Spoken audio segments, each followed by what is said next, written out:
Good evening. So I wanted to talk a bit about feeling uncomfortable about taking space as a woman. I know that many women, recognized or unrecognized, they do have it is really hard for them to feel that they're justified when they take up space. It's something that we're socialized as women to not feel comfortable with, and to feel that we don't have that entitlement. I know that it doesn't apply to everyone, of course. People are brought up differently as well, but in general, female socialization is teaching us how we should turn it down a little bit. Don't take up too much space. And if we're not taught this from our parents, we're taught we get taught from society pretty quickly.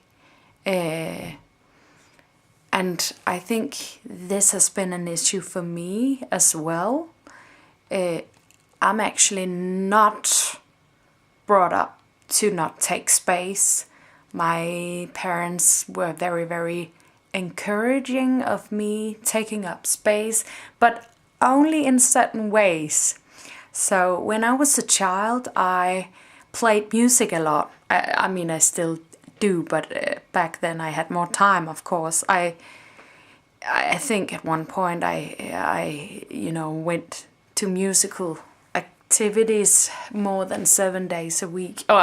More than 7 things a week. So I was a very active child, and all the adults in my life, that is my parents, my uncles, my aunts, my grandparents, not all of them, but many of them wanted me to play all the time in social gatherings. And to me, this was very horrible for several reasons. First of all, this was something I did out of my own pleasure. I didn't do it to be told, oh, you're so good, you're so this and that. I really hated that. Second of all, I felt really bad taking up space, because I saw how I was disproportionately given that space as compared to, say, my sister and my cousins. And this made me feel really uncomfortable. Also because, I felt that made them look at me in a negative way. So I basically felt that, in a sense, the adults in my life destroyed the relations to my peers, to my sister, my cousins, that they made it worse, that it made us alienated from each other. So that meant for me that as an adult, and as a young adult, as a younger person, I wanted to diminish myself. I still kind of wanted to play theater and play in music groups, because at least I felt that if I just interacted in a group, it wouldn't just be me, focus on me all the time. But it was hard for me to really enjoy playing a solo piece and people just sitting there listening to me, or let's say go up on stage and be the one people would focus on. Because I had that in my mind, that memory in my mind of how people, that I felt that it created a distance towards other people, between me and them. And I wanted to be close with other people, I wanted friends, and I wanted people not to think that I was this person that was up on a pedestal, you know. I felt really uncomfortable being on that pedestal. But I think it was also my female socialization that made me perhaps not realize this, you know, because I wanted, I guess, people's, I wanted them to like me, basically, you know, and I think I didn't want people to be jealous of me. I wanted people to feel that we were on the same level. I felt that it was easier to get friends when the friends would feel that you were on the same level, you know. Which is, you know, of course bullshit, because we all have our abilities, and if you're really good at music or some other thing, it's okay. Your friend might be good at another thing. I guess the problem was that I was so young, so many people hadn't really found their talent yet. You know, I was pretty much a bit early in that way, and then I chose to go a whole different route. And I think that had a lot to do with that too, before recognizing what I have recognized now, that I did all this because I felt that it created distance and people would feel alienated towards me and so. But yeah, if you look at how different it is with men, you can see also physically how they take up more space. In trains, they feel more comfortable, like spreading their legs. There's this thing called man spreading, and I think it is a real thing. You see it, how women will sit like with their legs crossed, legs crossed, and men will be like spreading hard out, although they'll be sitting, you know, a couple of people next to him who might need that space, you know. Just not thinking about it because he's so socialized to think that it's okay to take up heaps of space. And if you look at the music scene, I think where I am, which is, you know, I just moved back to Copenhagen some months ago, or it was back in August, but still, I've had a chance to like see how the difference is in the music scene, how it's men taking up a lot of space in the punk scene. The bands consist mainly of men, and the people in the pogo and in the front of the crowd will most often be men, because it's so taking up space, this wild dance, this violent dance, that, you know, it's less likely that that will appeal to someone who's had female socialization, you know, because it's hard to go out and take some risks and take some space when you're basically socialized to diminish yourself. And I want to say as well that this thing with me being put on a pedestal because I could play music when I was young, I think that was also very much, you know, I forgot to mention this, but I think the adults wanted to boast about me, say like, look, our daughters is really good, we did something good, you know. So basically indirectly highlighting themselves. And I think this is so unfair, you know. One of my parents would be like talking about me while I was sitting there, like boasting to me, to friends and family, and I used to feel so uncomfortable. You know, on occasion she still does it, and it makes me feel so bad.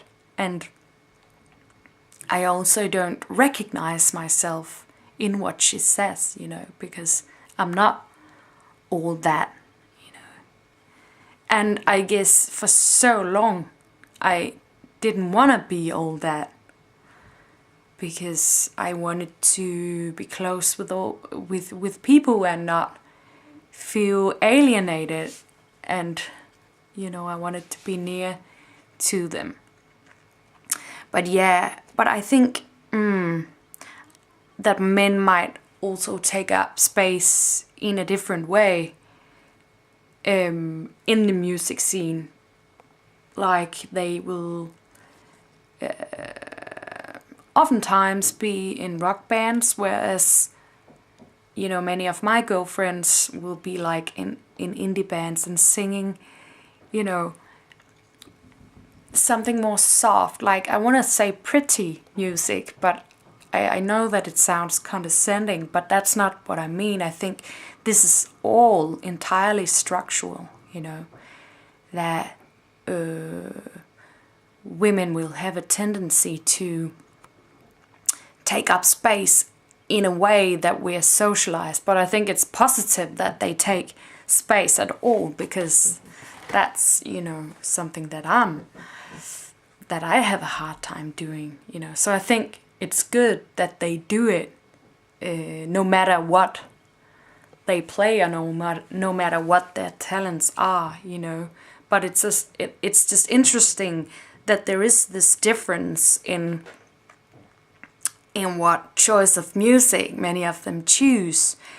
And one way that I can see that this is true, that it's socialization and cultural, is that in Sweden, where I used to live, there are many more women in bands and also rock bands, whereas in Denmark it's quite hard to find women in rock. I mean, they do exist, of course, but it just seems to be a lot less. And if she is in a band, she's most likely the singer. But yeah, Sweden is much more feminist and much more progressive, in my opinion, compared to Denmark. And that might be an explanation as to why there are more women in rock bands in Sweden, as far as I can tell, And it's becoming more and more in Denmark too, and especially in the punk scene, in the underground. So that's really good.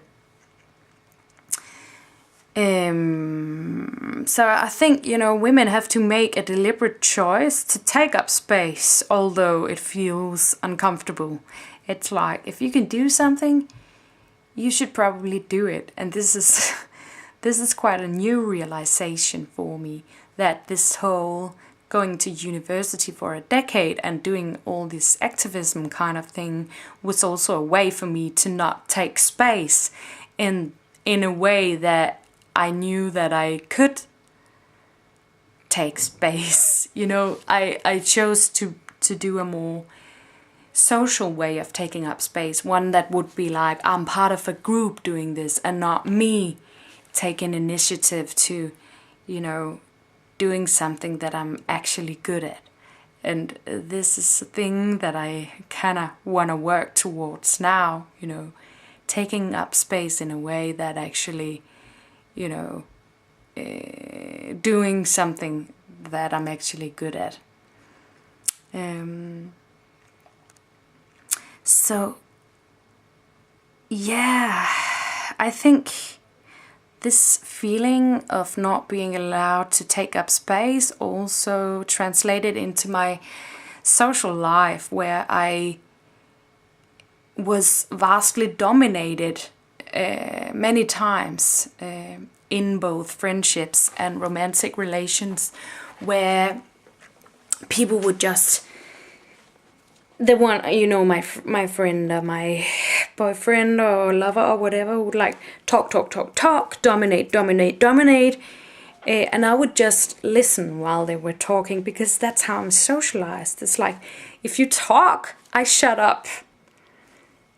That's just, I guess, also how I'm raised, that you don't talk over people, you don't interrupt, you keep silent until the person has finished talking.